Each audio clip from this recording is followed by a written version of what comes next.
ว้าวอากาศดีเลยพี่น้อง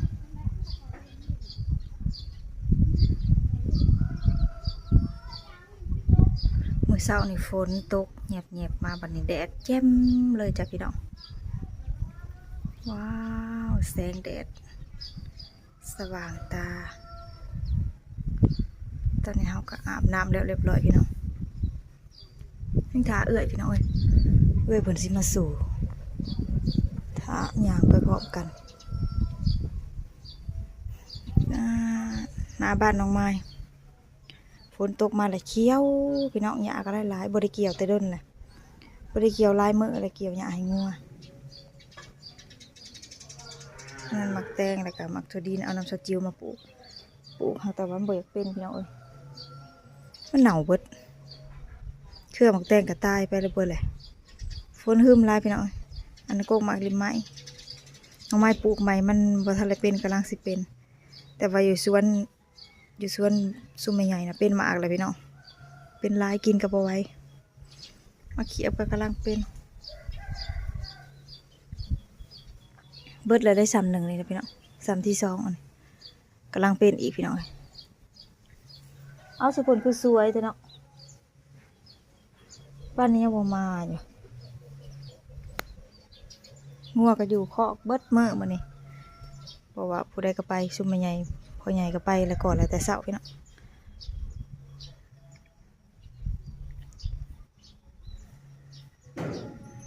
สวนนั่นก็แมนได้พี่น้องปลูกหญ้าให้งัวตัวน่ะ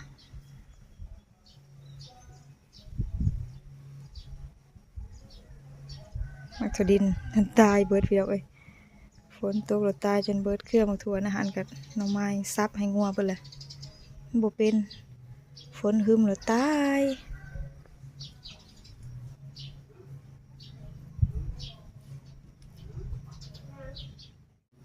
มาเสียงรถทุกคนมาแล้วบ่เนี่ยเอาเลยงั้นเกาะเสือใส่เสือแขนยาวก่อนพี่น้องเสือที่ลงมาตัดบ้านเลย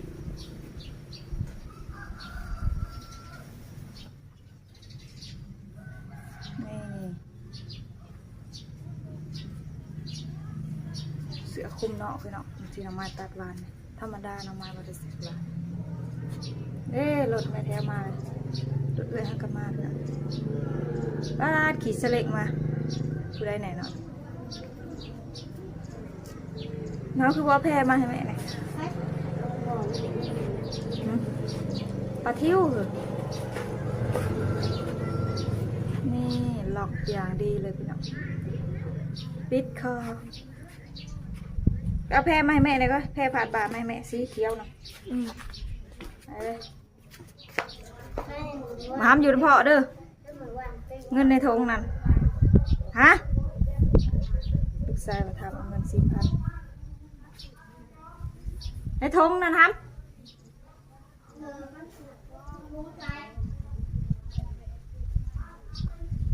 มาแพรสีเขียวนั่นแพรสีเขียวแม่ได้กระตานั่นนะมาเนี่ยกระตาเครื่องพุ่นเอาไว้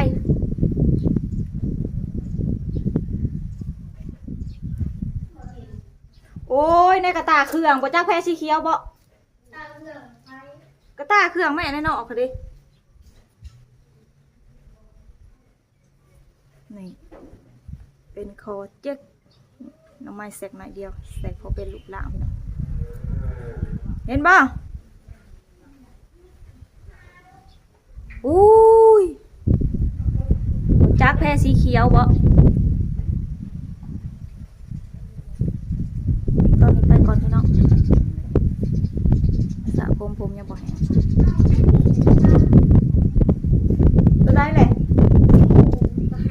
มันบ่แม่นนั่นนะแม่นตัวนี้จะบอกอันนี้นะมันถือลวดแม่ตากใส่ลวดแล้วบ่ออกลวดจับนี่แหละสีเขียวอยู่น้ำเพาะถาเด้อน้ำเพาะหาเงินในธงนะน้ำเพาะเอาหายเงินในธงแม่หอยยังค่ะโอเคพี่น้องเดี๋ยวไปเพาะกันใหม่อยู่พุ่นแหละพี่น้อง เสือโหมดใหม่เสือแอลตั้งผู้ได้โอ้ยผู้ไปส่งแม่ก็จะมาขี่ไว้แทนรีวิวเสือ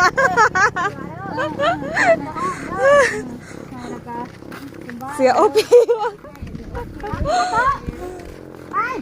ไปไป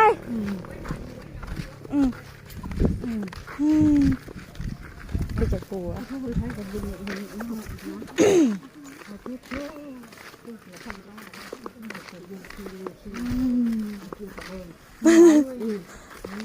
ชอบเพลงอยู่จะได้หมดเลย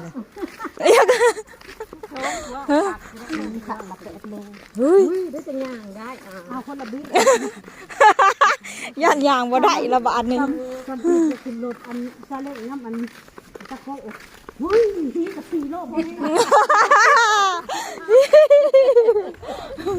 เกถีบไข่กับเต้นซาเล้งไฟบ่ได้ละคนย่างไปใช้ก่อนน่ะแล้วไข่เกถีบติเฮ้ยพี่ดาบ่แม่นดานี่น่ะขนาดมันสุกเรื่องต้องแต่งนั่นน่ะเฮ้ยอย่าบอกว่าอยากมาโอ๊ย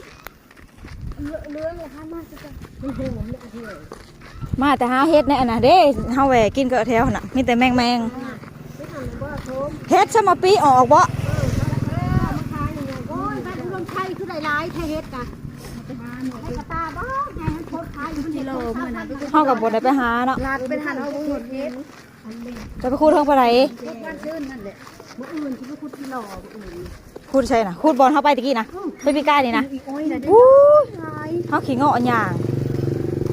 ไก่กระเดาะขาล่าเบิดเผื่อสิมาโว้ยผู้ใดไปส่งซาไปส่งอันทางอันนั้นเด้ทางอันจีเวทางเงินเอาแปเฮาก็ย่างลงไปถูกคูดแล้วได้สิมาได้มาฝนนอนเจ็บบ่ทิบ่เมื่อคืนจะนอนบ่ได้คืนเจ็บขึ้นอยู่มากินยานอนหลับเจ็บมาก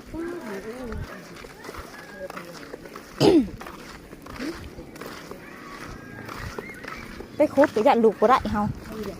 มาดันตีงบ่ได้อยู่บ่ได้กินได้ยำแล้วร้อยโตต่อ65,000 บาทน้องลูกเคียนน่ะ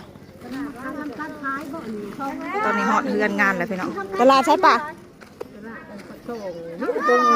ไปโอ้ยมาแดดแค่ได้เนาะบุ้มเต้นนะบ่เลยพี่ชอบมะโอเคจะพี่น้องฮอดแล้วก่อน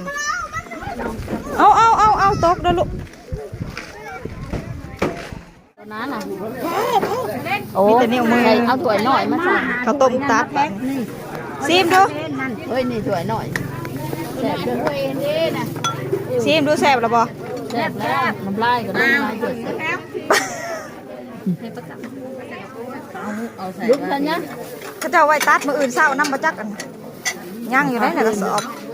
เอาแล้วบอกว่าเห็ดอันกระตุ้มตัดย่อคนบ่ได้เอาข้าวปุ้นข้าวปลาเราอ่ะแล้วเราอ่ะคันบ่พอมาเอาไหมเราอ่ะบอกข้าวคนนี้บนแหละยิงน้ำเด็กแล้วก่อนมาเลยโดยเอาป่วยก็ปากเบื่อใช่ไหมเฮ้ยยิงบ่ยิงสวยกระเพแพ็คแล้วมาไรนี่กระเพถือยังไงกระดาษที่สุดโบแมนกระเพแนวกินน้ำแนวกินเหี่ยวใส่หาผ้าได้เนาะหาผ้า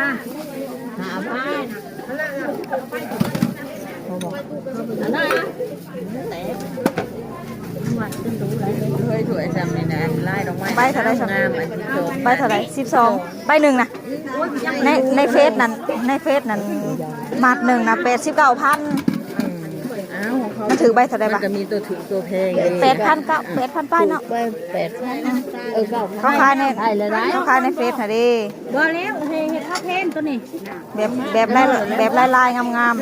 อยู่ในซ้ายกับข้าวนะยักแล้วไม่เด้อแล้วมายังไล่เติมอยู่ในเขาจะเอาไว้อันนี้ใช่ดอกเขาจะบุกมันไม่รัดกินโคม1ห่อปลาซุกโคมใหญ่กระดอกซิมเป็นอะไร ใส่ยังเลยใส่ยังเลย เค็มบ่น้อยหนึ่งเนาะ ใส่ยังตาลบ่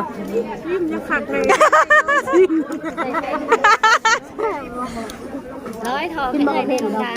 ใส่กินเยอะกินค่ะพี่ บ่สมเฮา เฮ้ บ่ ยกาแฟนะเอามาให้ดองเองเฮ้ย น้องกาแฟอยู่ไซเธอ เอามาน่ะกาแฟอยู่นะมาให้ดองเนี่ย นี่ในกระซ้ำนี่ จะพอจะเกินหากันเนาะได้กาแฟให้ดองจังเห็นเด้ ใส่มายังนี่ บ่อันอ่ะตัวนั้น เป็นอะไรแช่ยัง เฮ้ย เห็ดยังดองเอามาให้ชิมน้ำหน่อยพุ่นว่า ของดองไม่ได้กินแล้วของดองไปกินดองเลยกินบัดนอนจะปากจะปั๊มกาแฟน่ะดองกินบัดซะเด้อ จะเขาใส่ยาเบื่อยาทำอย่างเดียว เพิ่นเอาให้ดองเพิ่นกินแล้ว ยานะ ถามว่าเอาไว้จัดใส่กระพัก จะใช้กระพักนี่บ่ลวกสักก้อนพัก ทำไมต้ม แล้วหาอยู่ เนี่ยอันเดียวหนึ่งตอนหมูทิมเฮียน้ำหวานย่านี่นะใส่กะทิเรียบร้อยค่ะ